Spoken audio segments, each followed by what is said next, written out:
Someone's using your Roblox account and you want to log them out? Don't worry, in this quick tutorial, I'll show you how to log someone out of your Roblox account on mobile. Fast and easy.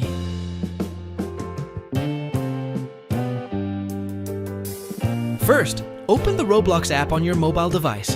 Make sure you're logged into the account you want to secure.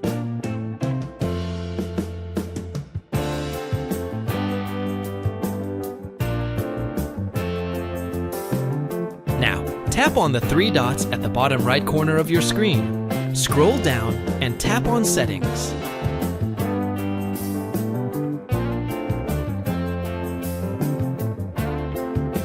Next, select Security from the Settings menu. This section lets you manage your account's protection options.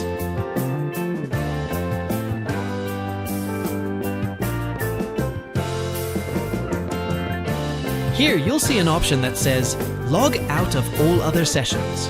Tap on it. This will instantly log out your account from every device except the one you're currently using.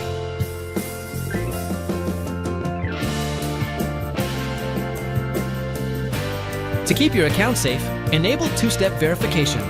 This adds an extra layer of security every time someone tries to log in. And that's it. You've successfully logged everyone out of your Roblox account on mobile. If this video helped you, don't forget to like, share, and subscribe to my channel for more quick Roblox tips and tutorials.